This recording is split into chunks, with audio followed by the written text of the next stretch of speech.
ရေနံချောင်းမြို့ကမိသားစုပိုင်ရုပ်ရှင်ချန်ကြီးထဲမှာငလင်ဘေးတင်ပြည်သူတွေကိုအခမဲ့နေထိုင်ခွင့်ပေးမဲ့ကွီးနေထူနိုင်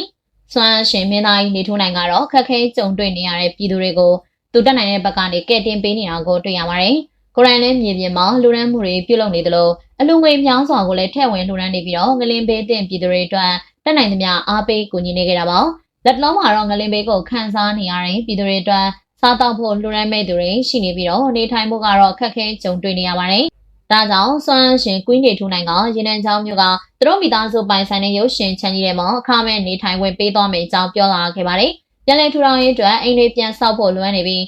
လက်လုံးနေထိုင်စရာမရှိတဲ့အတွက်ခက်တရာရင်းနှသာမြည်ရတဲ့ရုပ်ရှင်ချန်ကြီးတွေမှာအခမဲ့နေထိုင်ခွင့်ပေးသွားမှာပါ။သွားဖို့လာဖို့အတွက်လည်းသူကိုယ်တိုင်ခေါ်ယူပို့ဆောင်ပေးသွားမှာဖြစ်ပြီးအဓိကလိုအပ်တာကတော့မှန်တကယ်ဒုက္ခရောက်နေကြောင်းထောက်ထားပြနိုင်ရမှာပဲဖြစ်ပါတယ်။မလိုအပ်ဘဲနဲ့အခွင့်အရေးယူခြင်းသူတွေကိုတော့လက်ခံပေးတော့မှာမဟုတ်ပဲအခက်အခဲကြုံတွေ့နေရတဲ့သူတော့သိချင်ရင်တော့လိုအပ်ချက်မရှိအောင်ကူညီပေးသွားမယ့်အကြောင်းကိုပြောလာခဲ့ပါတယ်။ရင်းနှီးချောင်းမျိုးကသူ့ရဲ့ရုပ်ရှင်ချန်ကြီးထဲမှာဆိုရင်လွတ်လပ်စွာနဲ့နေထိုင်လို့ရမှာဖြစ်ပြီးတော့ချန်ဝင်းကလည်းအင်မတန်ကိုမှကျယ်ဝန်းတဲ့အတွက်စိတ်ချလက်ချနဲ့ကောင်းမွန်စွာနေထိုင်နိုင်မှာပဲဖြစ်ပါတယ်။အခကြီးငွေလည်းယူဆောင်မှာမဟုတ်ပဲစေတနာတီးတဲ့နဲ့ကိုယ်တိုင်ပဲပြည်သူအခက်အခဲကိုကြုံတွေ့နေရတဲ့အချိန်မှာကူညီပေးဖို့စီစဉ်ထားခဲ့တာပါ။ဒါကြောင့်လက်ရှိမှာခက်ခဲကြုံနေရပြီးတော့အမှန်တကယ်နေစရာမရှိဖြစ်နေရှာတဲ့မိဘပြည်သူတွေအတွက်ကွင်းနေထူနိုင်ကိုယ်တိုင်ဆက်သွဲပြီးတော့သူ့ရဲ့ချန်ကြီးထဲမှာနေထိုင်လို့ရကြောင်းသတင်းကောင်းပါလိုက်ပြရစီရှင်။